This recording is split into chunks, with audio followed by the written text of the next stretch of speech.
Greetings, traveler. Come closer and warm yourself by my fire. You have journeyed far, and I see the weariness in your eyes. Sit, rest your weary soul, and take a cup of tea brewed from the finest leaves of myth and memory. If you are willing, lend me your ears to my tale. I'm Bahamut, the Worm King. It is I who speaks to you now, keeper of stories etched in crystal and flame. Hear now the tale of crystal-born heroes and ancient prophecies, of empires that rise and fall, and of worlds shaped by the clash of gods and mortals.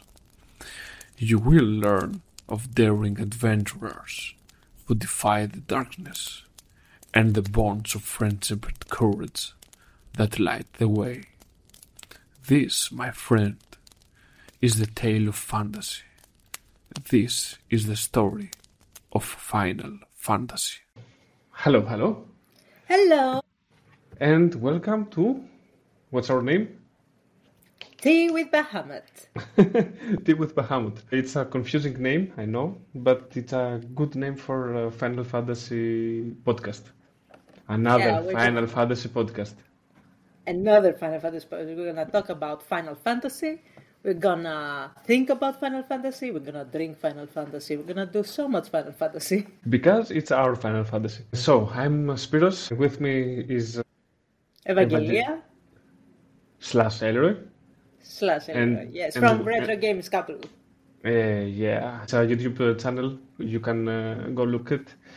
It's you're playing retro games and Mostly retro games, but I also like indie games. For example, I like playing games like, Escape Academy or small adventure games in Android.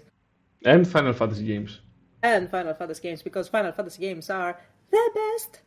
which you have stopped at number 7, and I'm still waiting for the next one. Details. Thing is, life gets in the way. So, thing is, I live and breathe Final Fantasy. It was one of my first games, so I adore Final Fantasy. So, as you can understand, we're both gamers. We are gamers from a young age, because right now, at least me, I'm close to my middle age, and We're all millennials now. Like aunties and uncles and yes. I hope my daughter doesn't make fun of me. Oh yeah, good luck with that. So, we're gamers, and we have played many games, but our most precious game, our most fantastic game, our most... What other word can you describe Final Fantasy with? It flattered our little precious children hearts. What she said. We're Final Fantasy junkies. We play Final Fantasy games, we watch Final Fantasy movies, we read Final Fantasy comics. We create our very own lore. We both went to Final Fantasy Distant Worlds, Yes, which it's was a lore. awesome. Which we will talk on another episode, I hope. Yeah. If We don't we need the crying and the tears now. if we manage to get so many episodes up front. And we thought that we wanted to talk about the Final Fantasy, not so much about the development or the gameplay or the graphics. Yes, we want to talk about those things too, but we want to talk more about the story of the game, the story of Final Fantasy 1, Final Fantasy 2, Final Fantasy 3, because I want to talk about the story. And Eva, you want to talk about the story too. Well, I'm a gamer as much as the next girl, but the story is the story. It's what I think it is what lured us in Final Fantasy. So I am a story junkie. Okay, I am a story junkie, and when it comes to drama and lore, I am a glutton for punishment.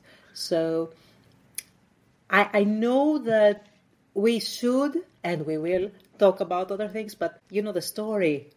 It's the story. The main reason to play Final Fantasy is the story. Yes, it has great graphics. Yes, it has great gameplay. most of the time. But the story, even if it's a bad story, Final Fantasy 3, even if it's a bad story, it's a good story. It's a very It, good story, at least yeah. from the most games I have played. The thing is that all Final Fantasy games, have a core value that they have to teach and talk about with the player. So it's a very nice, a deep connection and a deep communication with the developers and the gamers. So I think we should go with like first things first. We have Final Fantasy 1 and how it all began. How it all began and how the world met Final Fantasy. Yep. So, we can read some things about Final Fantasy. Well, everyone can read those things, but since we're doing Final Fantasy 1, we thought that we will start playing the games, starting with Final Fantasy 1, and when we finish one game, we will talk about it in this podcast episode. Between games, maybe we will do some theories, maybe we'll do some other media of Final Fantasy. Yes, theories. Yes, I like theories. Until we can I love until we can theories. finish the next game and we can talk about Final Fantasy 2, Final Fantasy 3, and so on. And then we're gonna reach 7 and all hell will break loose. But yes. But today we thought we should start with Final Fantasy 1, with the game that started everything. Yeah. So, some development information about Final Fantasy 1. Sorry if I destroy the names that I'm going to read. Sorry if I don't remember some names. I will try to do what's the word? The things You will that try are your in best. You can go with that. You can try your best. Side note, we are from Greece. My English, I can think them good, I can write them good, I can talk them good. At least not yet. It's okay. You have me. I got Eva. She will talk better than me. Maybe she should read those. Damn, I can't remember how many the kimono.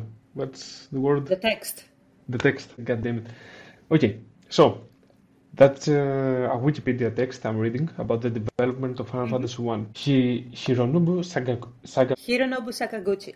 Okay, Hironobu Sakaguchi had intended to make a role-playing game for a long time, but as an employer of Square, Square His refused. employer, Mama Square, Mama refused to give Square, him permission because it expected low sales. they didn't And know. It was yeah, too early yeah. yet. But, However, but but the Dragon RPG Quest. Dragon Quest had released, and it was a hit on Japan. The company reconsidered and thought that maybe their RPG genre had some merit on video They had games. potential. It had potential. It had great potential. So, three other colleagues volunteered to join Hironobu, Koichi and Ishii and Taketoshi Kawazu, as I see here. And they started creating Final Fantasy 1. I won't bore you with the many details. What I want to stay on is that it was based heavily on the tabletop game Dungeons and Dragons. Oh, yes. For example, the weaknesses, the monsters, that every character had a job, a class, as you have in Dungeons and Dragons. Even the statistics and the algorithms that they The use stat block of the monsters. when you hit or don't hit, it really looks like the lucky dice thingy with the Dungeons and Dragons when you roll the dice. Sorry, you missed. Oops, you critical hit. Oh, Oh, you stabbed yourself in your toe. oops. The scenario was written by freelance writer Kenji Terada, Kenji I think. Terada. Okay. Based on a story of Thanks. Sakaguchi. Oh, yes. Ishii heavily influenced game settings with the idea of the crystals.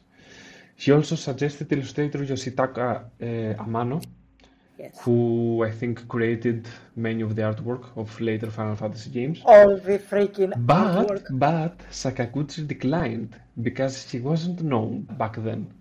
He was an artist of no name. Yeah.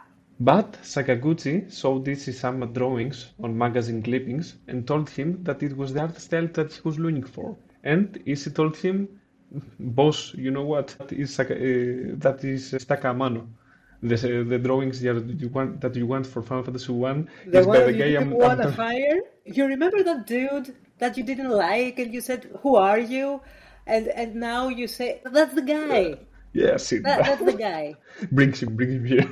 That was an awkward day in the office, I'm sure. So, next we had the music for Final Fantasy, which was composed by Nobuo Uematsu. Another I amazing really, name. I really want to take a poster and get it back there to Nobuo Yeah, Uematsu at a shrine to his name. yeah, Nobuo Uematsu guy's a wrote genius. some of the best of the best of the best music for Final Fantasy, sure, but for video games. You know what? Just a parenthesis. Just this the genius of Nobuo Uematsu.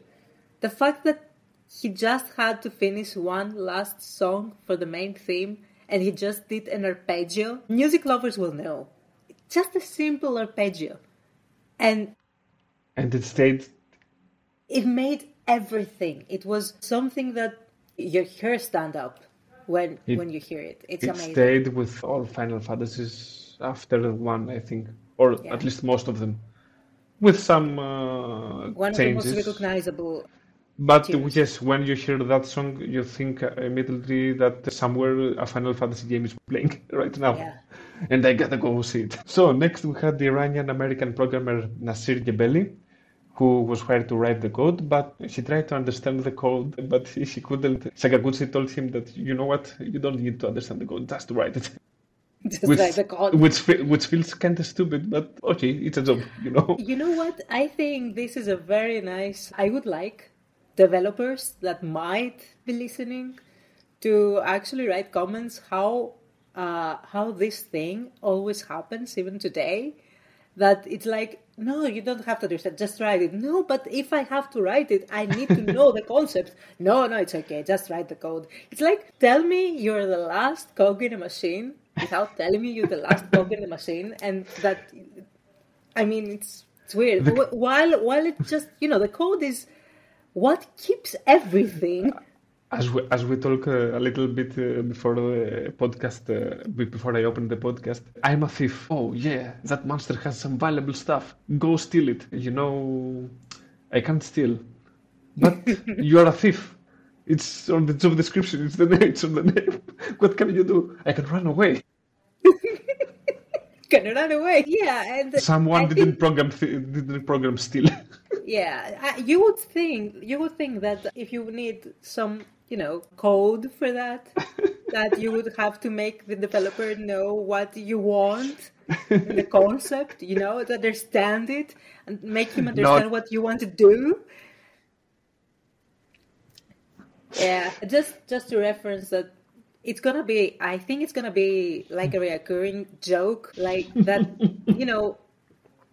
the various departments in Square, yeah, they don't talk to each other much.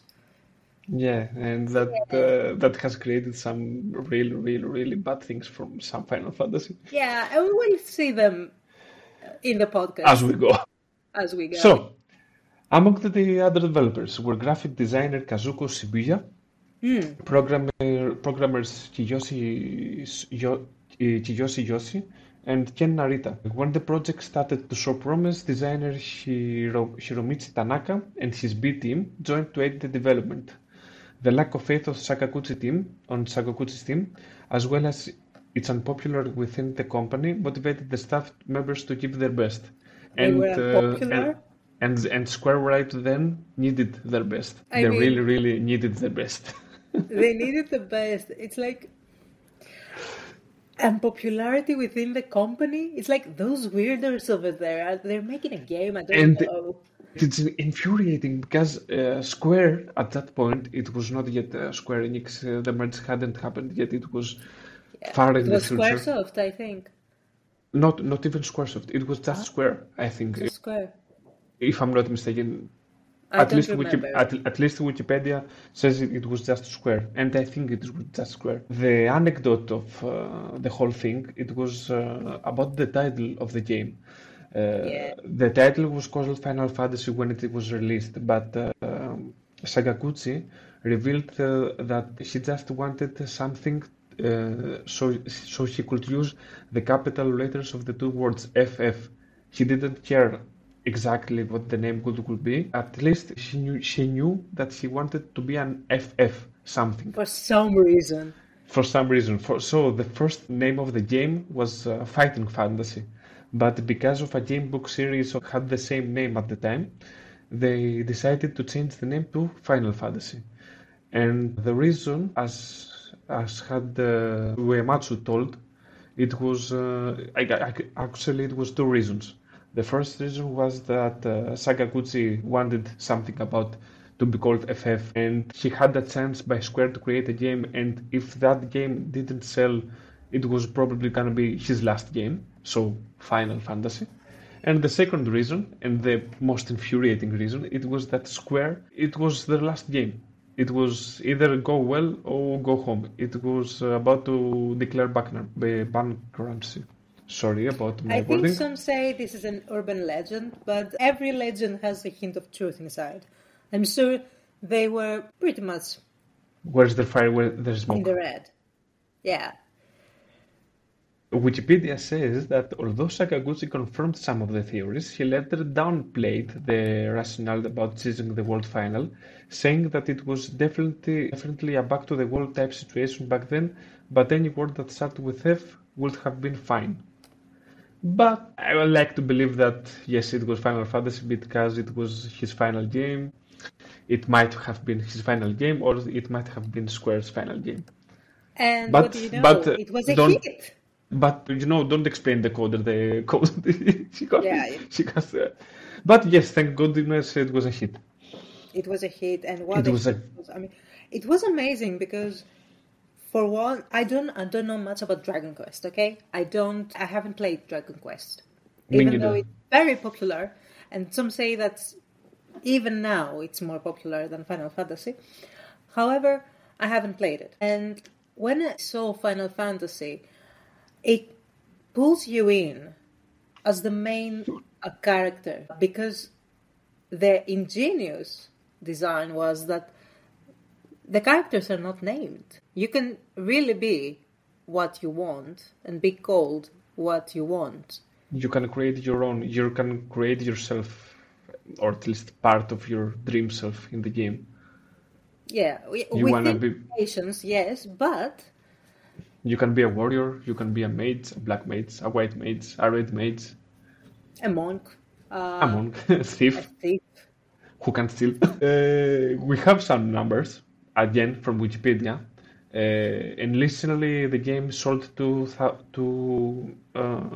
no, they were about to ship 200,000 copies, but Sakaguchi pleaded to make it 400,000. And they successfully shipped for 20,000 in Japan. And following the successful North American localization of Dragon Quest, titled as Dragon Warrior on America, Nintendo America translated Final Fantasy into English and published it in North America in 1990. And somewhere I think there was a number about the American sales. I think it was around 120,000, somewhere Yeah, around there. it was a big And number. it was a big number for 1981, Nine. 89. I It was a think big 89. number. No internet as we know it today. You The had to word of ship. mouth was very different back then. You had to ship something physical.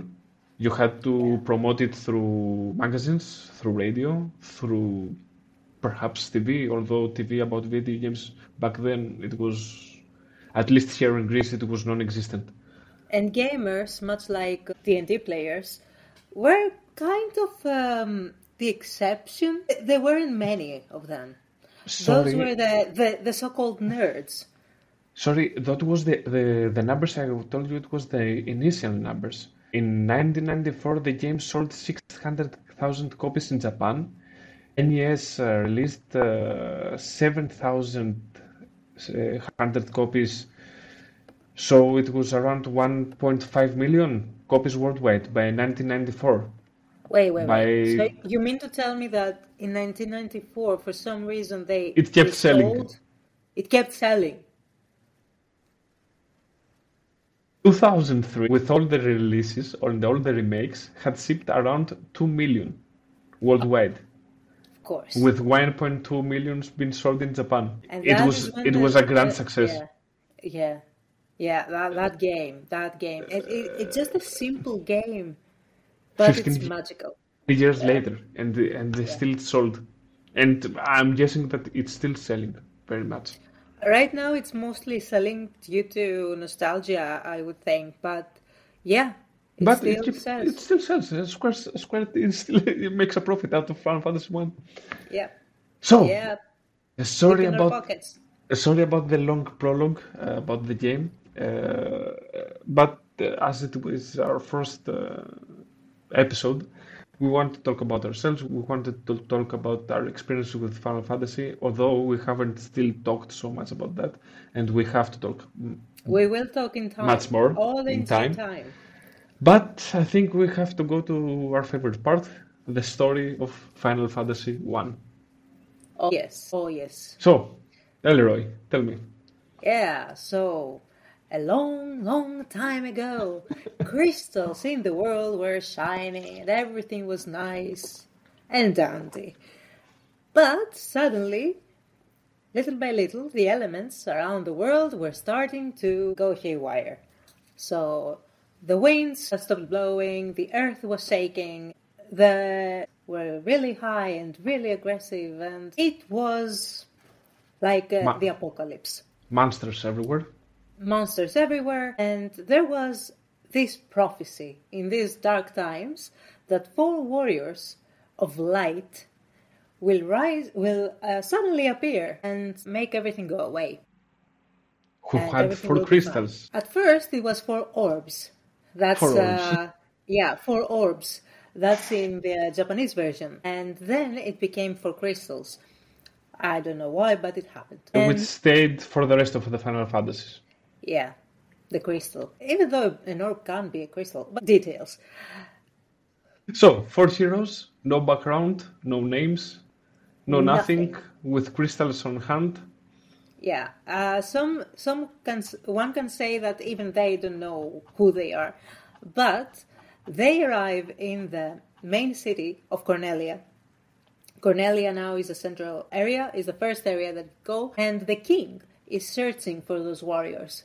Okay, because the kingdom is deep in the darkness, and he is searching for the heroes. He says that the time is now, and the heroes go, and the first mission they get from the king is not about the world, but for the princess. And the princess, Princess Sarah, is kidnapped by one of the strongest warriors of the kingdom, if not the Garland. strongest, yeah, Garland. Which was Garland a great for some- swordman and knight by that time.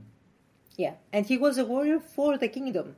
But for some reason, he just He went took the rogue. princess and he went rogue and Yeah. took the princess and left. He went to the Chaos Shrine, which was north of Cornelia. Think about a moment. Four guys appear in front of the kingdom. They, at least for me, when I played the game, I went inside the city and asked a guard, talked to the first person I saw, and it was a guard. And the guard told me, "Wow, you are the four warriors of light. You have the crystals. Come see the king." And I was like, "What the What why? crystals? What happened? How does he know that I have crystals? Except if my heroes went into the city, I have a crystal. I have a crystal. I wonder what the crystal. Yes, we are four of us. Yes, we have four crystals. I get can't- something you don't have. I can't think of a logical reason that the first thing that they chose for the guard to tell you is that you have four crystals. Come see the king.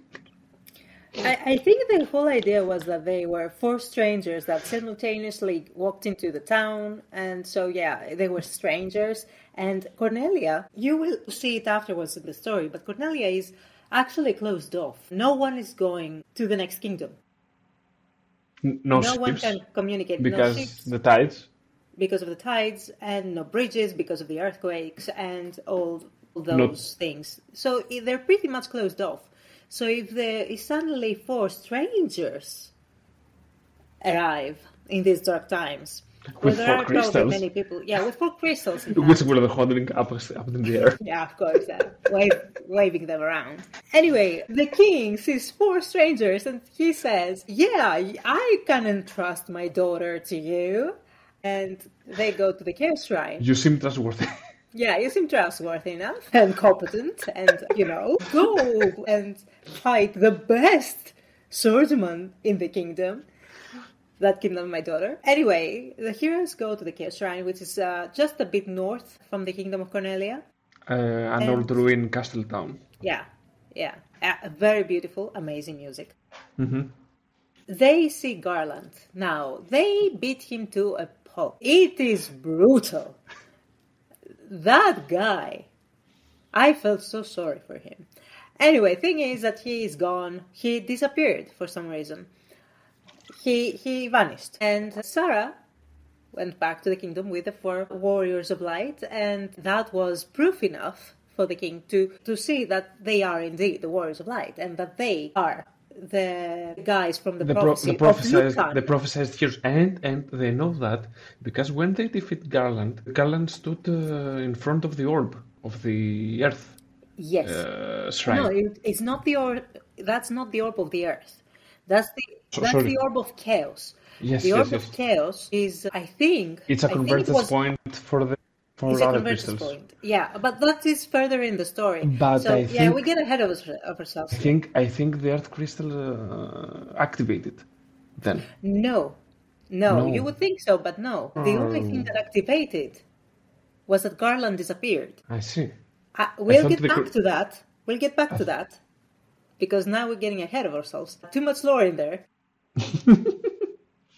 Anyway, after the Warriors of Light rescue the princess and everything is fine, the king promises to fix the bridge so that the Warriors of Light can go on their quest to different kingdoms so that they can restore the crystals in their respective shrines. Because there are 4 shrines, 1 for each crystal.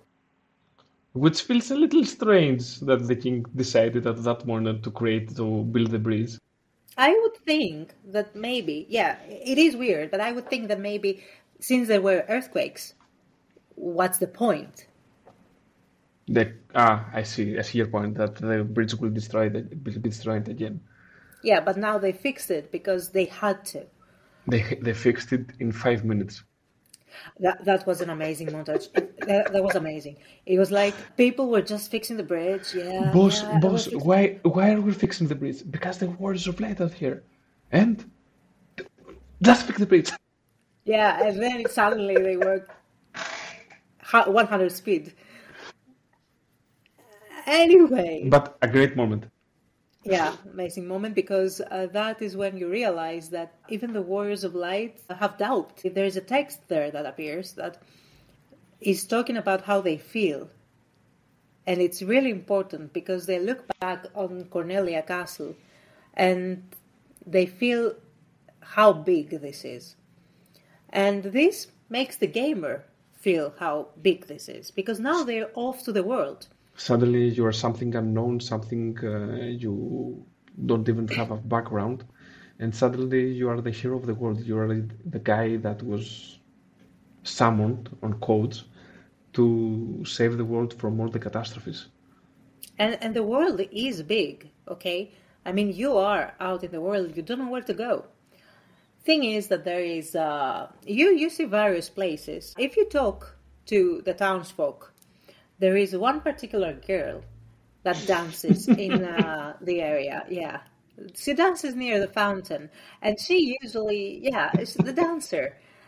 The dancer is a little gossip girl, and she knows stuff. And of course, there are the NPCs there have valuable information so that you can actually have a hint of where to go later. So in the rumors around the village, the town of Cornelia, you hear that there is a town next to the next kingdom over, and it's called Pravoka. And Pravoka is overrun with pirates. That is known because some people have family there, and they know that there are pirates there. Anyway, so going to Pravoka, there is also a very nice cave, which is a witch's cave. the witch that is there, uh, How was it called? Matoya. Matoya. The witch Matoya is blinded. She doesn't have her crystal eye. And you just see her wandering around saying, "Oh, my eye, where is my eye?" And everything is... Go find my eye. I don't care who you are. Yes, I need my something eye. like that. I need my eye because she cannot see. It's a funny little thing because you see the brooms that are dancing around. They're so cute. Anyway, She feels like she's a great sage, magician.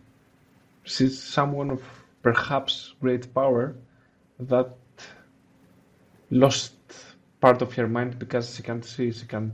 And you're thinking, but I'm an insignificant guy and they call me hero. Why can't she do anything? Why can't she help the world or something? thing But is you that think people it's just ask for help, and you have to help.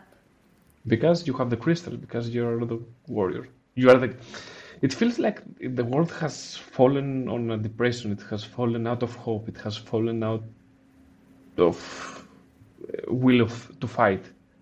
They're And grasping at straws. It's like, and four guys with orbs yeah, coming, and you are the yeah. hope. You are the What the guy. heck? If you can't do it, we can't do it. And after Matoya's cave, they go to Provoca. They find the pirates. They fight the pirates, The and pirates they like beat it. those two. Yeah, the Likeys. And when the Likeys are defeated because they're just Likeys, I mean, come on. We are heroes. Yeah. Then the pirate, the captain. What was his name? That's a name that I remember now. I will find it. I will find it. If she tells you that Yeah, he tells you that he suddenly is a changed man.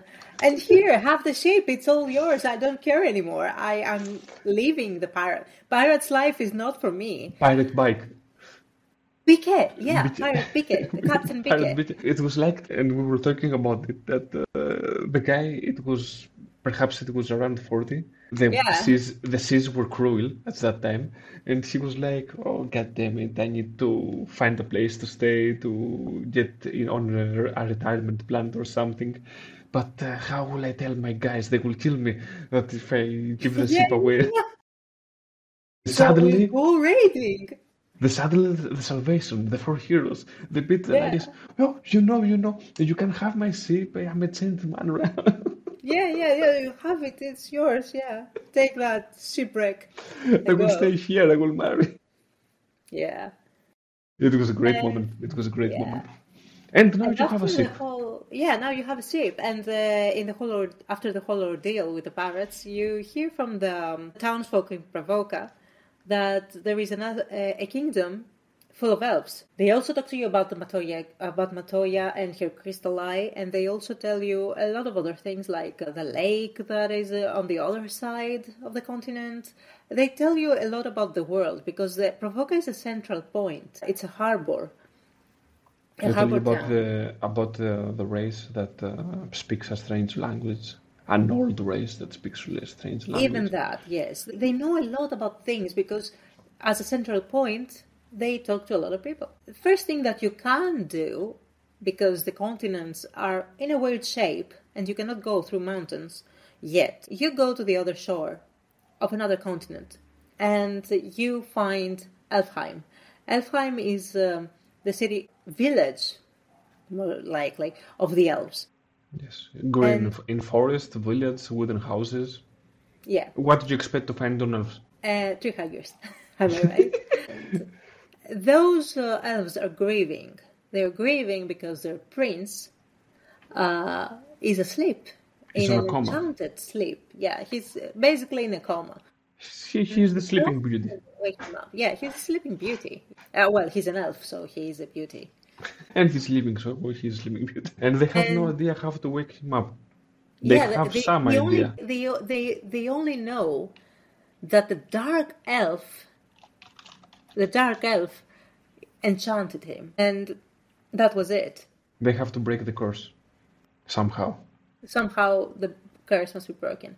They also say that there is an elixir that probably Matoya can make, and that is probably how you know about Matoya and you go to her cave. Matoya says that she can make an elixir, but nothing is happening if she doesn't have her eye. And then you start to Connect the wonder, dots. to connect the dots, say that the guy that stole the crystal eye could be, maybe, that dark elf. However, you don't know yet. You go north in that continent and you see that there is indeed a broken down castle, a rundown castle, and there is someone there. The castle is abandoned, okay? There are bats and everything. Yeah, it's practically a ruin at that point. Yeah, it's ruined. And you see someone who is supposedly the king of that place, and he says that the Dark Elf has cursed the kingdom, and the heroes need to go retrieve a special item, a crown, so that he can have prosperity again, because of course. She can break the curse and she can restore the kingdom to his former glory. Yes, and So- after that, Go to the Marsh Cave. yeah, the Marsh Cave, which is the first true dungeon in the story. I've died a lot of times in that dungeon. Yeah, many game overs, many rage quits. Especially the first time you're playing the game. Yeah, and you find the crown, you return, and surprise, he is the Dark Elf. He says that now with the crown and the crystal eye that he stole before, now he's all powerful and he can become the true Elf King. And after you defeat him, because of course you do, you retrieve those. You retrieve the crystal eye. And the crown. Yes, and you take it back to Matoya. Matoya, now with the crystal eye, after saying that you are ugly, okay, because of course she has an opinion for that. And hold on. That is proven. Because if you remember, every time you go to talk on a fountain, on a city, Yes, you're right. They say you're filthy. I talked on a fountain, and I thought maybe it's an RPG, maybe I will find a treasure inside. And I did the text, oh God, you're filthy. You just what's up? Why are you stinging, stupid human? Yeah. And I thought, okay, I have been in many battles, I have traveled a lot. Maybe if I stay in an inn, when I came out, he will tell me that you're not stingy anymore, you're beautiful.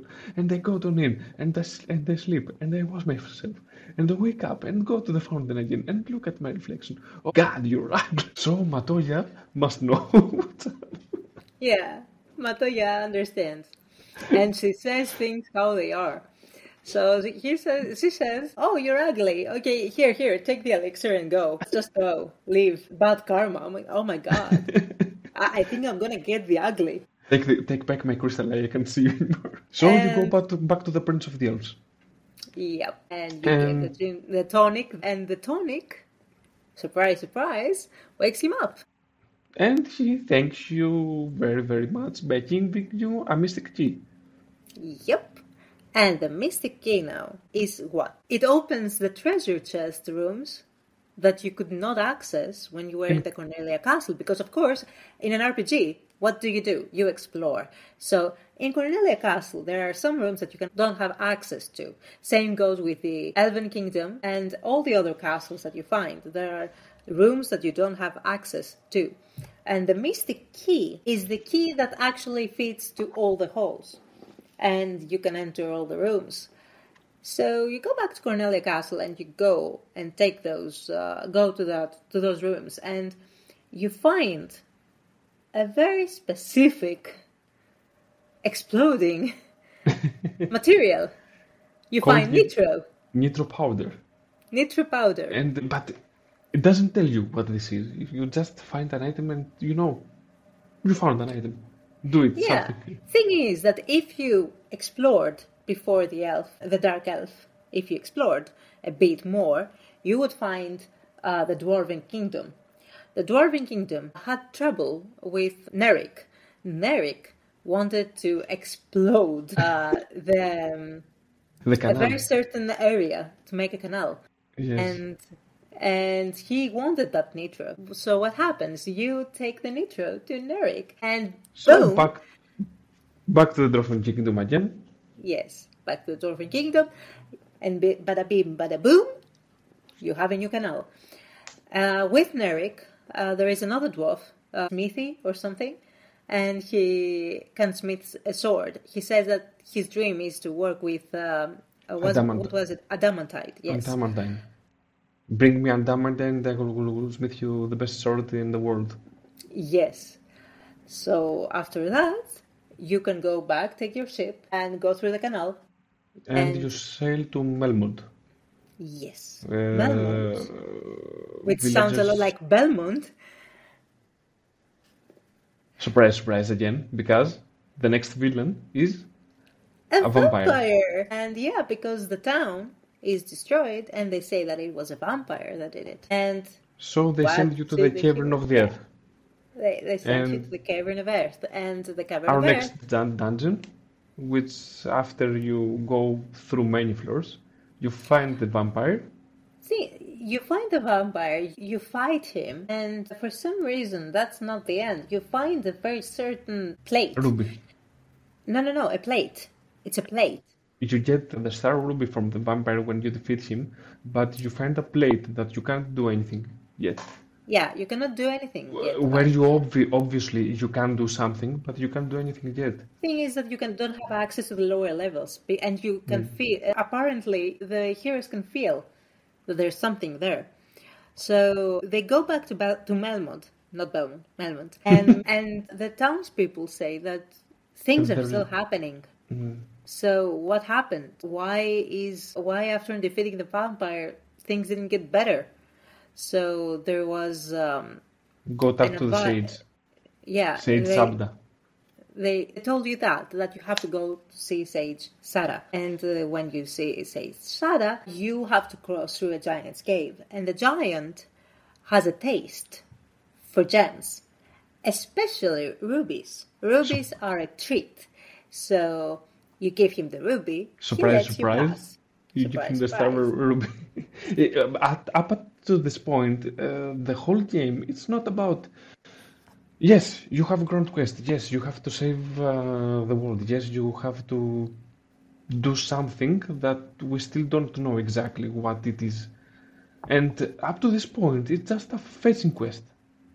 Go to Matoya, find Serai, go to the prince, wake him up, go to the Astos, defeat him. Yes, Astos. I had forgotten the name. Yeah. Get the next area. However, I could understand that this is better for the greater picture. I mean, if you see it, for example, Astos. Astos was a dark elf. Okay, he did a dark thing. He wanted to become the true elven prince, and he cursed the prince, and that in turn probably created the isolation with Cornelia, and maybe the thing with Provoca, with the parrots, same thing. Matoya could not do anything because she lost her crystal eye, and maybe that made her not be able to focus her magic to do better things. So it was a fetch quest, yes, but it was for the greater good. It makes you follow the thread that unravels the whole mystery behind the whole plot of the world. Yeah, you're starting to correct things. And after Sada tells you that, you know what? You find Sada and he says, yeah, you know what? There is a certain force, very dark. You need to go and cleanse the place. And the vampire was another link of that force. Yeah, the vampire was just another link. Take this road, he gives you a road, and tap it in this stone thing you found. And the heroes go, and they do that. And when they do, a door opens going to the lower levels. You go to the lower levels, and you find a crystal chamber. The crystal chamber now is the crystal chamber of earth. And there you find a fiend, one of the 4 fiends that plague the world. This particular one is the Lich. People know the Lich from Dungeons and Dragons, of course. He's merely a fiend at this point, though. And after you destroy him, because of course you do, you throw a Phoenix potion at him. The Phoenix down, just Put a phoenix down there. Or life spell. Everything undead on Final Fantasy, at least 90% of the time, everything that is undead in Final Fantasy, Lich, zombie, dragon zombie, I can't remember what, skeletons, if Yeah, you life them, if you phoenix down them, if you cure yeah, them, yeah. just They cannot. Yeah, they just go. Anyway, so the you, crystal of earth, after you defeat the Lich, shines bright again, and the crystal in the hand of the warrior that has the crystal of earth shines brightly. So that was the shrine of earth. Apparently, the cavern of earth was what held the shrine of earth. and So one down, three to go. at that point, the earth itself started to it stopped to decay and started to somewhat heal. At least that's what the people in Melmont said. So at that point, you figure out, you know what? It's probably another three things to do. We got water, we still got air. And that is when you talk to a certain individual in Melmont, Dr. Une. Now, Dr. Une is a person that is very well versed in almost everything. He says that he knows everything, and there is nothing that he doesn't know. And he does say that there are people that he doesn't know the language of, and he wants to learn, and he needs a Rosetta Stone for that. And off you go to another kingdom, and you find... Take a canoe. No, you don't have a canoe yet. Yeah, I think you have... No, you go to the Crescent Lake. You go to Crescent Lake, and you go to the Crystal Lake with the canoe. On Melmont, you find the Circle of Sages. No, it's not in Melmont. It's in Melmont. No, it's not in Melmont. It's next to the Shrine of Fire, actually. Let me see. The Crescent Lake, the Crescent Lake, you harbor your ship very high up in the mountains, and then when you go from the mountains, you trace the mountains down, you find the Crescent Lake, and in the Crescent Lake there is a town, and that is the town where the sages are, and they have formed a circle because they realize that the time is nigh, okay, and they tell you that, you know what, there is something that you have to do. There's these fiends. You destroyed the Lich fiend, and now the fire was not supposed to wake up, but she did, and you have to defeat her now. And that's where you get the canoe, I think, if I remember correctly, because that is Lucan, who is there. He tells you that you are connected. You are destined to defeat the fiends, and he's supposed to help you. And I think that's when he gives you a canoe. You're probably right about that. And when he gives you the canoe, because as a sage, he has a canoe just lying there. Because he's a sage. Because he's a sage. You take the canoe, you go through the mountains, which are, like fjords or something. There's mountains here and there, then it's a river in the middle. You go to what Mount looks like Gulg. a volcano. It's Mount Gulg. Fun fact, it's named after Golgotha. Golgotha? Mount Golgotha. No idea. Which one? Golgotha. Golgotha's. Seriously, I never knew that. Okay. Yeah, and it's interesting. Yeah, and in that volcano / Mount Gulg is the Fiend of Fire. You find her actually. She's called Marilith. In the original, she's called Lilith. The mother of all demons. Yeah, the mother of all demons. And they also called her Kali because she had all the arms. Yeah, from the Hindu god.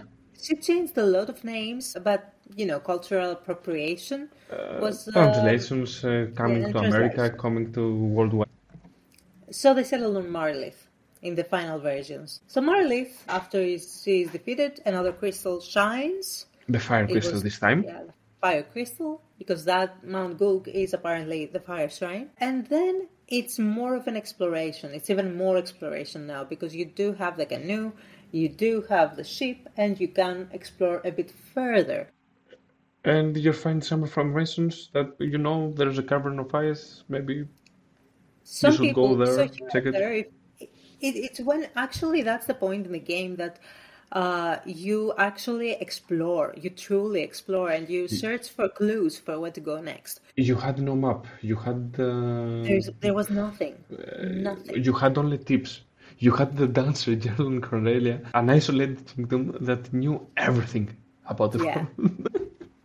Yeah. And that's where you learn a few things. For example, in Melmont, there was a dragon. Oh, no, he wasn't in Melmont. Not No, Belmont he wasn't in Melmont. in. Let me remember. Guardian Islands. No, not that. It's another town, the next town over. Anyway, you hear from various villages that there are the people that talk weird, no one understands them.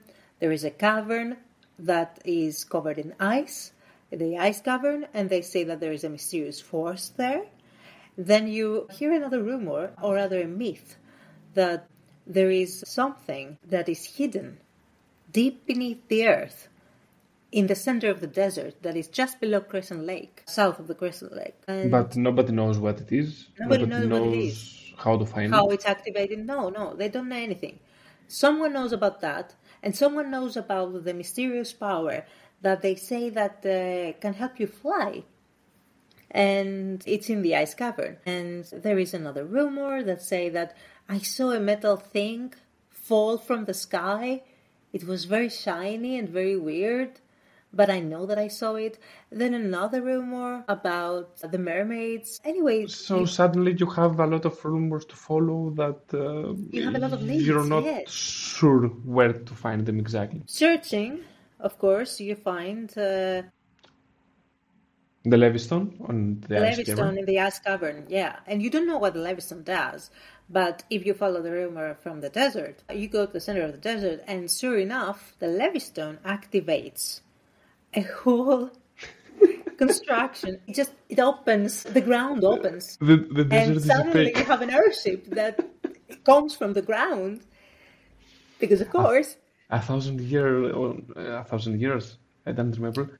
2,000 years old. 2,000-year-old airship that suddenly flies because you brought it the Levistone, and you magically know how to navigate.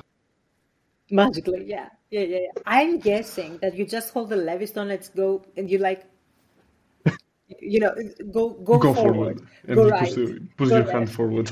Yeah, you put your hand forward or left and right, it just goes. It's And but thing is, at that point the whole game opens up. yeah, You can you are go now almost free to, everywhere, yeah, almost everywhere. but you can't land on forests. You can't land on deserts. You can't land on marshes. You can land only on plain ground. So you go to the next continent, which is where, if I remember, what was it? What was the? Which one you're talking about? You go to Onrak. Yes, Anrik, to the sunken shrine. Yeah. So Onrak is another town that they say that you hear more rumors over there. You hear rumors of, the shiny metal thing comes up again.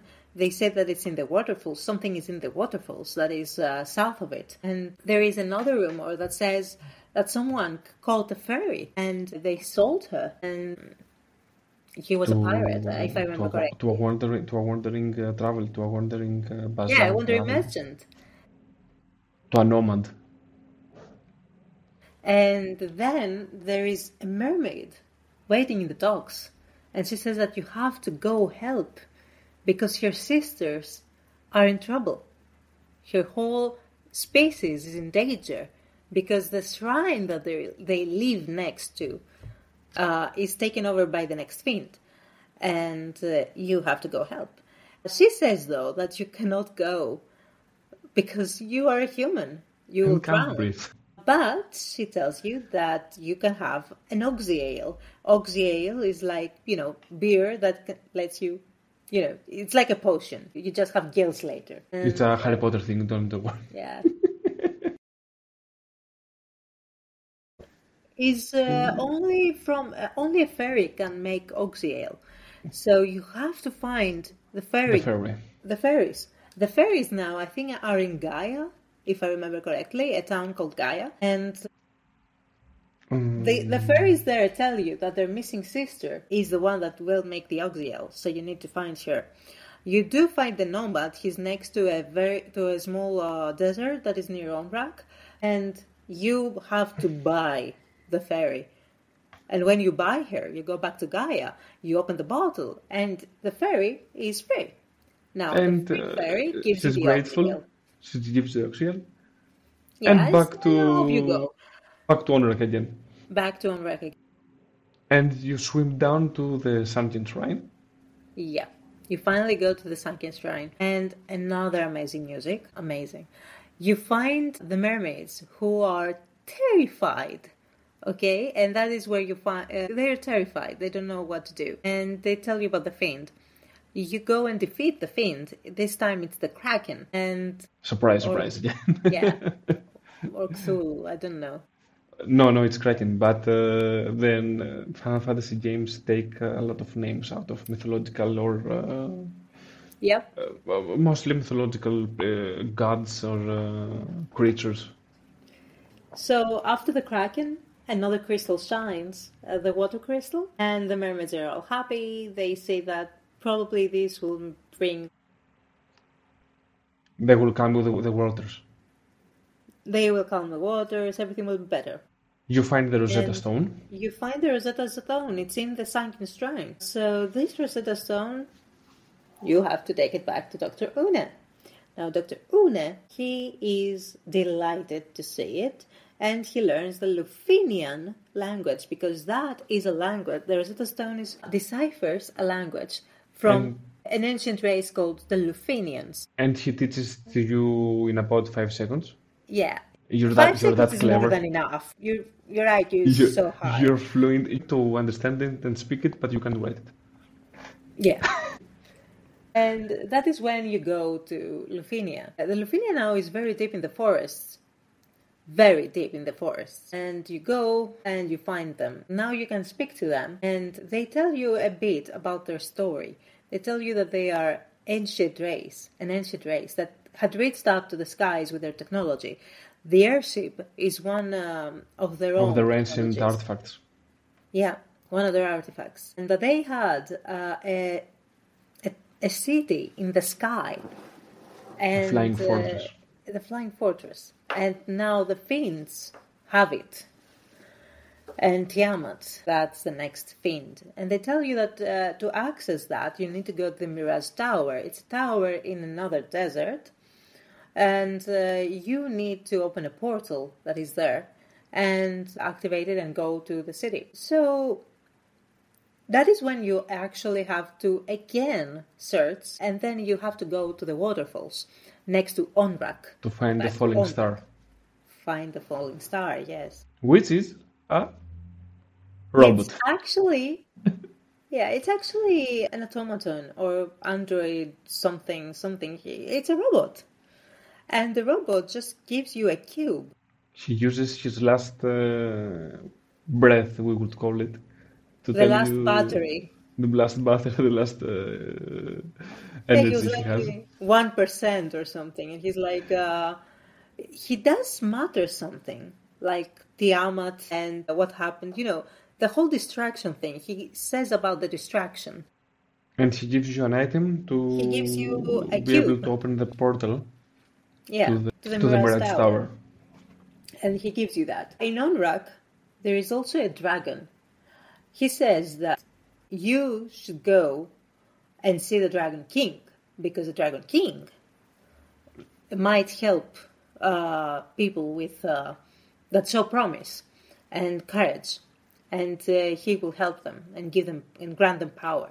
And at that point in your game, you're high level, or at least semi-high level, and you're finding spells that you can't learn, and you're wondering, my level's pretty high. Why can't I learn the next spell? What is happening? But Yes. then you find Bahamut, You find him in the islands that you said, Guardian Islands. the Cardian Islands. You find him. Some of the islands have just dragons living there, and one of them has Bahamut.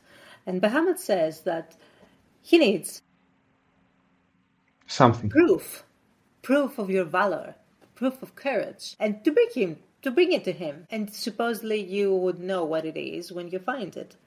So, go to So the you Citadel go. of Trials and bleed for me. Exactly.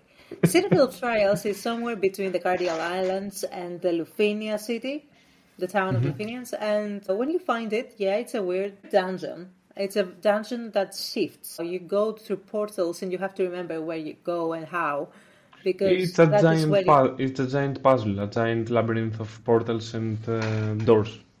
Exactly. And at the end, you find a chest, and the chest has that's it. And you're like, what the fuck? Yeah, it's like, what Well, actually? I personally wouldn't go to Bahamut and tell you, yeah, I found a red cell. Here, take. I proved my valor. Thing is that the heroes did it. And lo and behold, Bahamut says, now I know that you have courage. Now I know that you succeed. Because you And killed a rat. yeah, Not exactly, but yeah. Well, you killed everything else. I it was mean, a strange moment. awkward. Here it is. I mean, it's a rat's tail. I don't know what you want to do with it. Maybe it's a good snack. I don't know. Ah, yes, the ingredient that was missing. Exactly. And that is when the class change happens. So the power that Bahamut grants you is actually a class change. It's a promotion It's a of your promotion. class. Yes, yes, yes. The So the warriors warrior is... become paladins, Mhm. I think. White mage becomes white sage. Black mage becomes black sage. Red mage is Black mages become wizards, I think, if I wizards. remember. Wizards, Yeah, sorry, yes. I yeah. can't It's a white remember sage what. is the sage and the wizard. And monks become black belts, grandmasters, and the thief becomes a ninja. Then he can become actually useful. Racism. Well, at least he can hit stuff now. The truth is that the thief up to this point is almost useless. Yeah, he can run away. He can He run can run away. I away, mean, but he he can can't steal. flee. So, you get a promotion, you get your new spells, and you go to the Mirage Tower. The mirror tower now opens because you have the cube. It You opens the climb doors for the you, you and you climb the climb. tower. You So the tower is a bit weird. It's very technological, but very ancient. You find the portal and you go to the city above in the clouds, to the Flying Fortress. the flying fortress. And after a lot of floors that you go up and down, you finally find an adamantite for some reason. It's up there. And then for some reason you encounter one of the huge weapons of mass destruction that they have there, which is a random encounter. But for me, it's a very good lore element. The Warmech, it's an amazing technological weapon. And yeah, it was created by the Lufinians, and yeah, it's a mass distraction weapon. So that For says a lot about some Lufinians. reason. It says a lot about Lufinians. Maybe they want to protect something, but we'll never Like know. something, yeah. How would we know? And Not even the Lufinians know anymore. yeah, and after that, you find Tiamat, the last fiend. It was actually the first fiend that appeared. I think she appeared 400 years before the story began, if I remember correctly. And that's how the Lufinians didn't have their fortress anymore. After you defeat Tiamat, you have the wind crystal. It shines again. And then you find a very certain white crystal, which is in the center of the floor, the top floor. And that white crystal shows you the whole map. It's like a telescope for the world. Exactly. It's the first time that you see the world map of the game. The first and the last time that you see the world map of Final Fantasy 1. Exactly.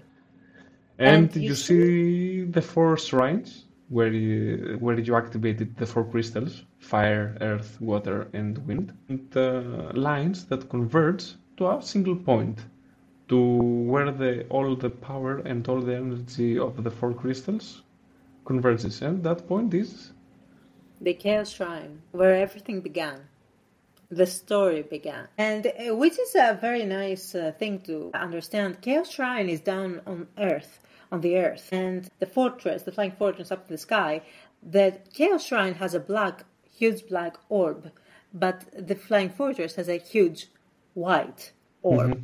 So after you make this crystal shrines do their job again when you activate them again and you have the crystals. It's like you activate the white orb again. That's why every shrine now converges to the dark shrine, the chaos shrine. You go to the chaos shrine and there you suddenly can talk to the bats that surround the place. A Lufinian person told you, an NPC has told you that once upon a time they did send their own warriors to settle the matter of the fiends, and they were never heard of again. And those bats are those warriors.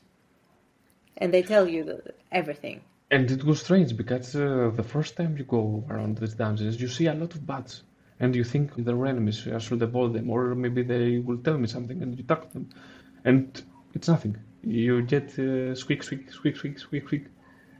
But suddenly, at that point, you have defeated the fiends. At that point, you have activated the crystals. At that point, you have completed the prophecy. And so the bats now can communicate with you and tell you that, yes, it is us, the warriors from the Lufinians, and we messed up. That's what they basically say, and it's up to you to clean the mess. So you have to go to the center of the shrine and go back in the past. That because is what if you you're don't, supposed to do. everything will stay as they are. Exactly. And the portal, you go through space and time, okay? You go through time 2,000 years before. On the if past. I remember correctly, in the past. 2,000 years in the past. Chaos Shrine is at its former glory. It's glorious. It's amazing. That is a very... It's clean. It's such a missed opportunity. The lore that you could put in there, it's just empty holes. And it could have been so much more. Anyway, beyond that, amazing music again. It's glorious at this point. And you find the fiends again. And now they're stronger. They're in the primal... On the prime of their time. It's, yeah. It's at the peak when they were created, of the revolution. Yeah. And after you fight them... Small note here. In the meantime, before you go to the Chaos Shrine, you could actually go to Nerik and he makes you the Excalibur, so you have, a very powerful sword. Also, you can't travel back in time because you need an item. The first item that you got from Sarah when you saved her. Ah, you're right. I have a loot. Here, take that loot. Because it's a mystical loot and perhaps you will need it sometime. Yeah. And the time that you need it, it's when you have to activate the Chaos Crystal and go back to 2,000 years to the past. Yeah, you're right. You're right. You need the loot to go inside. You move around the floors of the dungeon. Each floor is guarded by a fiend, almost each floor, which you can fight more than one time for some reason, because the tile that activates them, when you press it again and again, you can fight Tiamat like 5 times, like I did. Anyway. Yeah, I mean, you don't have to understand the code, right? Yeah. And you reach the final floor, to the final boss, which is... you also find a very powerful weapon, which is even better than Excalibur. Mm-hmm. You find, it's like, I don't remember the name. Maybe I can find it. It's a samurai sword. Very constant in Final Fantasy series. I always forget it though. Because... Not Masamune. Yeah, that. They had Masamune in Final Fantasy 1. I never found it. I don't know if they had it in the first version, but they surely did in the next ones. And after you get that, you also you find finally the big bad. The big bad. You suddenly see Garland, and he says everything that happened after your first encounter with him. He says that, yeah, I was in the brink of death. You defeated me. And for some reason, I went back in time, and I was healed. The fiends by the saved fiends.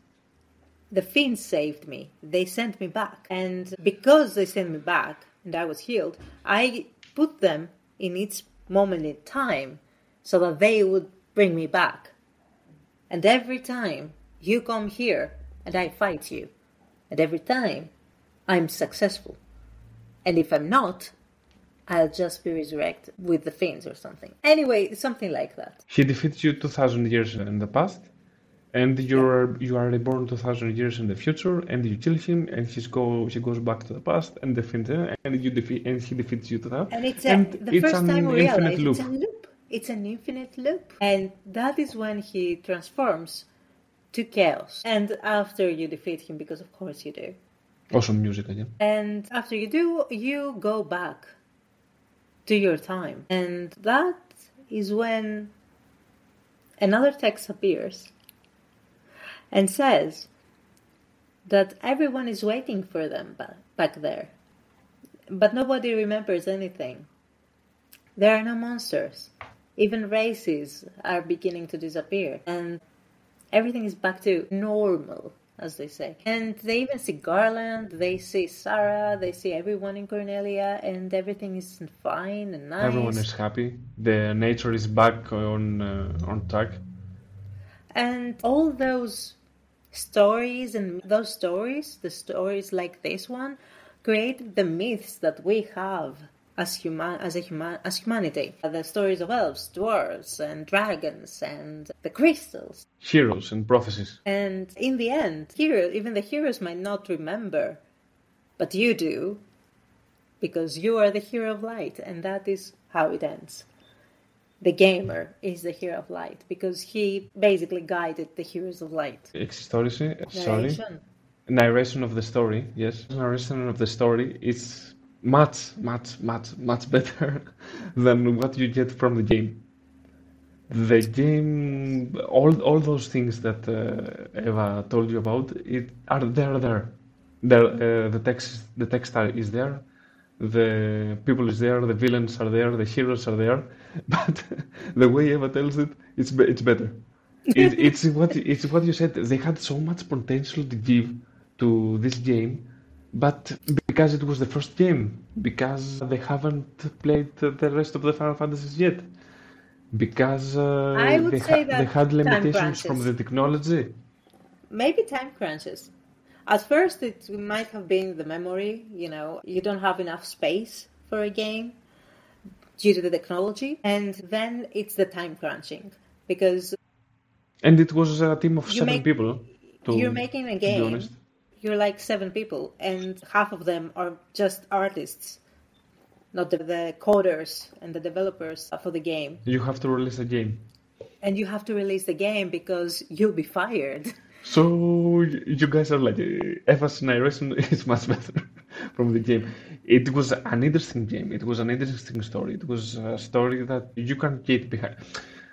You could fill the blanks. Although it's fine. I mean, everything is said so that you can fill the blanks. You know what? It's not exactly true that it's a good story. Why I'm doing this? You have played D&D. I have played D&D. The whole game, it's like a campaign.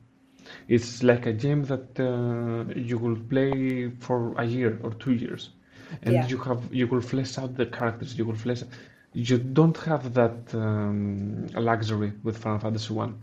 You have to fill the blanks, as you said. You have to complete the narration. But it's there. It's not that people that will play now the game will think it's a stupid game. Oh, it's a stupid story. Oh, it's a stupid. Yes, the story. It's not the best story that it could have been. Yes, there are plot holes. Yes, the time loop. It's kind of stupid. A little bit. Yeah, it is. Just a little bit. But there is a big story in there, and I think the reason that people keep playing Final Fantasy 1, other than it is the first game of Final Fantasy, it's that they see the story behind the story. It's because you can fill the blanks, because you can complete the story on your own terms. Anything that happens, you can have your own theory and your own story behind it. And we will talk with this maybe on the next episode, because Final Fantasy 1 spawned a few other medias about its game. What was the name of the manga? There was a manga with, I don't remember, but it's Final Fantasy. I mean, it is the story of Final Fantasy 1, but a bit different. In an alternate universe or something. It's kind of like that. It's not an alternate universe, actually. An alternate The timeline, universe perhaps. that we are reading about, it's the same universe as the game, but it's the loop has happened a lot of times. The prophets know that. The prophet Lucan knows that the loop has happened again and again, and he says that the loop is not broken, not yet, and he realizes that the loop is not broken because the warriors of light are always people from their own world. So to break the loop, they try to bring people from other worlds, and the other worlds in this Outside of the loop. scenario that are outside of the loop are people that are actually from the very same world, but in another timeline. Or maybe it's parallel universes. And for example, you do see, again, you see the characters that you see in the game, but they're a bit different. They have a different bit of a different backstory. They have different ideas and maybe experiences from the persons. From The heroes? characters that you see. The heroes have a background. The heroes have a background. They do have a background, yes. They're not talking much about it, but they do have a background. But you see glimpses of their background. Yes, yes. What was his name? Bike, the pirate. You see another guy. You see a guy that is ready to. Anyway, we will talk about the comic on the next time. But it is another story that fills the blanks. It is a fan-made. It's fan-made, I think. I think so. Yes, it's fan-made. Made story that but it someone was saw. made same year. He saw the story of Final Fantasy and said, "You know what? I will fill those blanks." Yes, exactly. And that is something that's the magic of Final Fantasy, actually. That's true. In the end, that you were a hero that saved the world because you didn't just do something great, not one thing great. No, you helped people here and there, and then you saved the world. And that shows very, very, very much on the comic. And not so much on the game, because on the game you help Matoya, and she just gives you a tonic and she sends you her way. You help the prince, she gives you a key, she sends you his way. You save Sarah, she gives you the loot, she sends you her way. But in the comic, that doesn't happen. In the comic, everyone comes behind you, everyone helps you. And it's really different. I said that we will talk a bit the next time, but I keep talking about the comic. It's a problem. It's a problem with us. Once we start talking about Final Fantasy history, a Final Fantasy story. Okay, let me help you with that. I can help. I can talk about. We can talk a little bit before we close about how many times it was re-released in different platforms. Many times. First, it was the first platforms like WonderSwan and then PlayStation. It's almost a release every 2 or 3 years. Sometimes maybe a year. 87, 90, 91, 89, 94, 2000, 2002, okay, 2003, 2004. Which was your first Final Fantasy? Your first time when you played Final Fantasy 1, the first Final Fantasy. The first Final Fantasy, unfortunately, it was on PC. I never found I never knew about Final Fantasy before Final Fantasy 7. It was the first game I started. Okay. I wish I had started with an earlier version, but it was FF7 with PlayStation. Okay. Although I did have an A. I just never knew what Final Fantasy. And it's the reason I'm fighting this podcast, because I want to talk about Final Fantasy and I can't find people to talk about Final Fantasy. Why? We are so many, but in Greece, for some freaking reason, they're behind walls. They're not ashamed. They don't want to talk about Final Fantasy. What the fuck? I don't know. I have the same problem. Maybe that's why we found each other, to talk about it. And we're Final Fantasy brothers. Yeah. And my first Final Fantasy 1, because my first Final Fantasy was Final Fantasy 8, actually. So when I first played Final Fantasy 1 was a little bit after I played Final Fantasy 9, which was Final Fantasy Origins. Final Fantasy Origins PlayStation on PlayStation. Yes. 2002, as I see here. 2002. It's after Final Fantasy 9, okay? It's one of the last games that came out for PlayStation, before PlayStation 2. They re-released it for PlayStation, and it was an amazing promo. Because they had made full motion videos for the intros. Yes. And for some cutscenes in the middle. I mean, the first version, it was an 8-bit version with 8-bit music it was just moving sprites. Yeah. If at all. It was black and white, and the SNES version was the first color version, and then there was another revised version, if I remember, and then there was the Final Fantasy Origins. Final Fantasy released on Nintendo, on MSX2. I have no idea what that console is. Family computer, WonderSwan. No, I don't even know that. I think it's something like a PC. WonderSwan is actually handheld. It's a small console. Okay. Never and seen it has one of and it has cartridges like Game Boy. Game Boy. And it's black and white. PlayStation. Only black and white. PlayStation Game Boy now. Advanced. Some of the best graphics in PlayStation. PlayStation had revised the sprites and very difficult. The difficulty was while they had some fixes in some versions, in Final Fantasy in Origins, the Origins album, they actually reversed it a bit. And they made the difficulty the same as the first game. The very first. Which was brutal. It was brutal. It was brutal. I rage quit so hard. The later versions, I think they put some quality of life stuff on the gameplay. Actually, yes, the game, that's the thing. I mean, in Origins, you had 1 and 2 together. Mm-hmm. It was the first time that people in the West, Europe included, we all saw suddenly that there was Final Fantasy 1 and Final Fantasy 2. And that was the first time I played those games. I played them again in a Game Boy version. Game Boy Advance, to be Dawn precise. of Souls. The Dawn of Souls version. It was amazing. Amazing. The amazing version. If you want to start playing Final Fantasy 1 and 2, I recommend this version. And unless you have a PSP, then play that version. I played the Dawn of Souls version, which was awesome. Dawn of Souls is amazing. And the game released on 89, and it had bugs. And you can't fix a bug on a cartridge. It's not like now that we have something digitally downloaded and the bugs you get an update.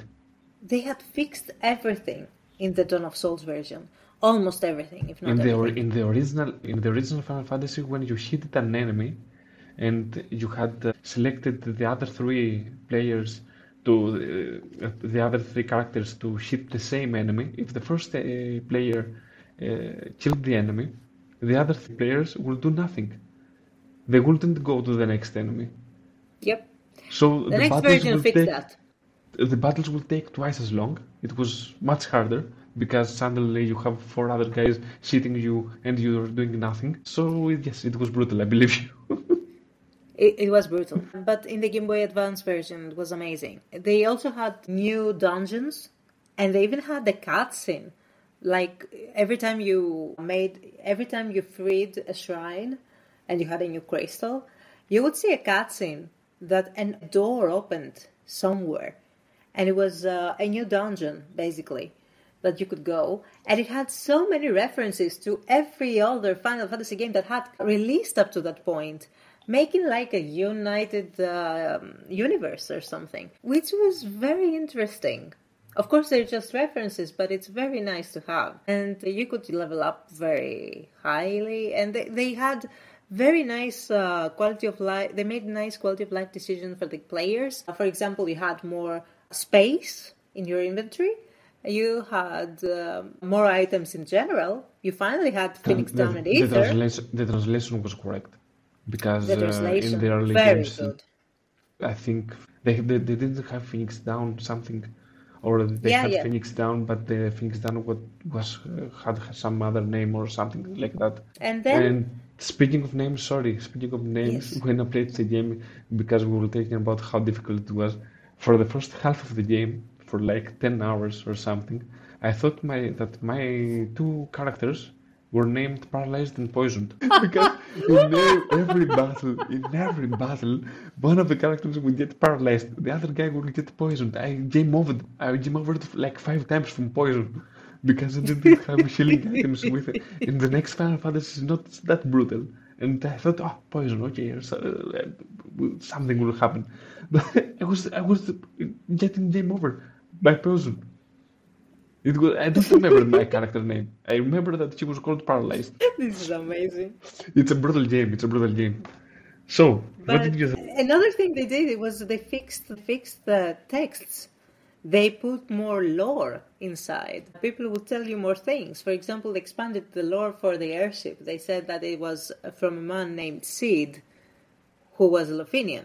Small breadcrumbs like that, which was for someone that liked Final Fantasy for the lore and for everything that it had to offer and be able to expand the world, that was amazing. And then they had the PSP version, which was so much greater. But I think that Game Boy Advance is fine. you told me that they had an extra boss, an extra final One boss. final extra boss named Chronodia. And I am very sad that I didn't have a PSP because I never fought this dungeon. And later on, when I took the Android version of Final Fantasy, I never saw any extra dungeon because they released them only for iOS.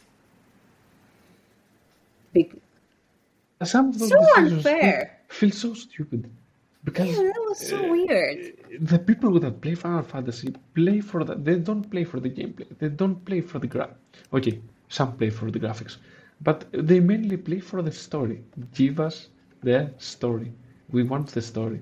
We are junkies of the story. In the Android version, and the new version that they had for PC, they reverted back to the original version when it came to the content. Less text, less dialogue, less stuff in general, and no extra dungeons, which for me is a disappointment because after Final Fantasy 1, we had Dissidia, which was in the world of Final Fantasy 1.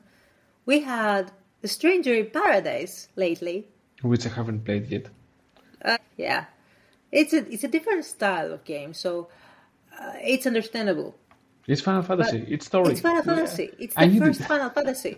The first Final Fantasy in a different setting. Yeah, it is like a parallel universe, but still, it's Final Fantasy. It's we were talking about the legacy of Final Fantasy One. The legacy of Final Fantasy One, it's all the Final Fantasy. Even if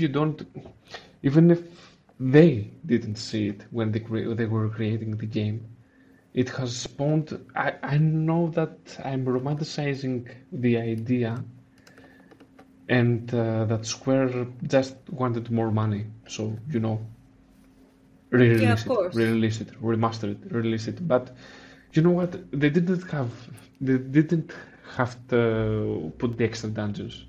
They didn't have to put the extra boss. They didn't have to put the extra lore. They did it in the first times. And why not keep it? Why don't you keep records? Why don't you keep the data? Why? Because I'm sure that that's what happened. I'm sure that it just lost the data. I'm sure of that. You don't really need to know why you're coding that.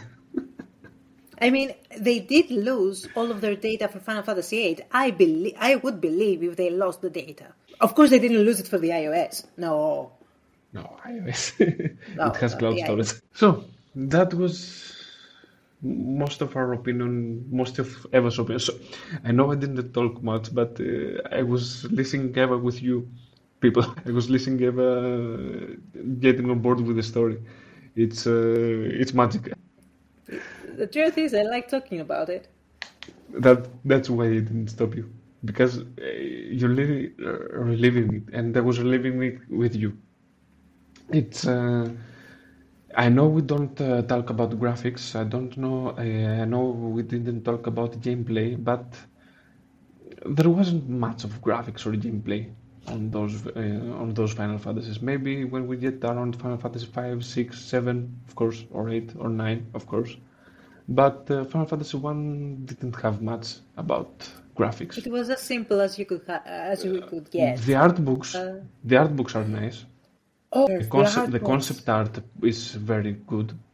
So good to have. If you can find the art books, just get them. Even if you don't like Final Fantasy as a game, you need that art in your life. The concept art is amazing. I don't own the book, but I have seen pieces of the book. Okay, the first game, the artwork for the first game, okay, it's like copy-pasted, not copy-pasted. Okay, it is Yoshitaka Amano's artwork, yes, but it is almost identical to the artwork of Dungeons and Dragons. Just with a very Asian-like spin. Very beautiful. But still, it looks a lot like Dungeons and Dragons. You do see the beholder, you see all the monsters. You see the monsters. The monsters all the monsters are from the dungeon. I was talking about it to you the other day. All the monsters in Final Fantasy 1 are from the dungeon, from the master manual of Dungeons and Dragons. It was like I was playing a campaign of Dungeons and Dragons, which was maybe not because bad. it is. Maybe because it was all faceless. I mean, down to the fighting in the game, it does feel like that. You take turns. You look at your spell books. You look at what to do, and then you have a chance of missing. You have a chance of inflicting lower damage points or higher, depending, because there is an algorithm that it does. I think I read about it once, that it just starts with a certain number and then it rotates. Mm-hmm. And it stops at other numbers. It resets at certain points depending on what you do in the game. Maybe after 2 battles or something. I don't remember at all. It's coding. You don't need to know about it. Yeah, I don't need to know about coding. I don't need to understand it. You need to go find the rumors. You need to go explore. You need to find the dancer to tell you to go to the next place. It's something so I still new. think that the dancer is not exactly a dancer, perhaps an exotic dancer or something. But that's another. It was so open world. Thinking about it, because think about it. Before Bethesda, okay, before Elder Scrolls, that made everything open world. That was the open world experience. That was it. That and maybe Legend of Zelda or something, because you had the option to go off track. You could go if you had you didn't have to go. If you had the means, if you got the airship, if you had the means, you could do anything you wanted in the order you wanted. Yeah, sure, there were limitations, but you did have the option, and it was as open world as a game could get. An 8-bit game could get, a cartridge game could get, and it was quite big. You did feel that it was big. Random encounters helped, of course. It felt empty. Other than the random encounters, it was actually, you know what? It wasn't that empty. I have played later Final Fantasies that they had big worlds that were much more empty. Exactly. This one had its little villages and its little caves. It had villages. It had so many times. So we are very much past the 1 hour mark that we talk about. We are at 1 hour. I have no idea how you're gonna edit that. That's a monster. I don't think I will. Big words. So, again, I know we didn't talk about gameplay. I don't know. I know we didn't talk about just play graphics, the game. But it's what I told you in the beginning. We like the story. We love the story. We want the story. And we love the music. But again, in the department of music, yes, it had some excellent music themes, but not still not to the point of Final Fantasy 6 or 7 or 8. It has some Well, recognizable pieces. Nobuo gave his best for the first game, but it's still an 8-bit music theme. which, if you hear the remastered versions, then you actually see the vision Or the of distant the world. music. Yeah. Or the distant world The orchestral distant lessons. world. Oh my god. Yeah, we will talk about that in another episode. This is the podcast that you will hear about the story of Final Fantasy and the music of Final Fantasy. Yes. Those are our 2 points. Those are the So points if you that we want want to go into this rabbit hole with us, don't forget to subscribe, all right? A like, maybe. A comment. That would be review. ideal. Tell us what you want to hear more. Tell us what If you want to hear more, yes. If you I have know. something, maybe something we missed, okay? Because we, An opinion, a disagreement. an opinion, disagreement, anything. Maybe your favorite Final Fantasy or your first Final Fantasy. What was it? We would love to see the comments for that. So, before we finish the Final Fantasy 1 episode, what was your favorite moment of Final Fantasy 1? My favorite. I think it was when they played the lute, opening the gate for the past. That was my favorite moment. Because it all connected at that point. Yes, it was like, this is it. Now we're doing what we are here to do. And the music, the lute was playing the arpeggio of the crystal theme, okay? And it just, I had chills in my spine. Mine, I think it was when the game finished, when the text appeared. You said that something that is done, that finished. Nobody remembers, nobody knows about the great deeds you did, but all the You legends do. came out of it, and that's how we built everything after that. All that you need to know is in your heart, and that's what Final Fantasy means after all, for the most part. So true. So I hope we can keep doing those episodes. We were thinking about around 2 episodes per month. One episode for the game and one for theorizing. Or 2. We don't know Or 2. yet. Some of the Depending. later games have too many theories to cover in one episode. That is true. But I think in the next episode we're going to talk about the manga. It's called Final Fantasy manga, and I think let me see if I have the link to tell you. I will put the link in the description. But Yeah, read the manga because it really shows how they felt making the game. It's like the mangaka realized the kind of story that the developers wanted to tell, and just read it. I found It's the manga amazing. on mangadex.org. It's called Final Fantasy. So we will have a deep dive into the rabbit hole with the manga and maybe some other stuff that connects to this game, just like we said before, Dissidia and Stranger in Paradise. Dissidia and 8-bit Theater, that is a spin-off of 8-bit Final Fantasy, which is a parody of a comic parody of the Final Fantasy 1 Talk story. about all the things that were inspired by this very nice little game. So, That was it that's us. That's the time with with Bahamut. Bahamut. I'm Spiros. I'm Evangelia, My co-host Leroy. Evangelia Leroy. Go watch her channel. Most of it is in Greek, but you have videos on English, I think. Yeah, we do. And We do. Not many, but we do. And you have to start making live streams again, Final Fantasy live streams, Yeah, especially. I would really love to.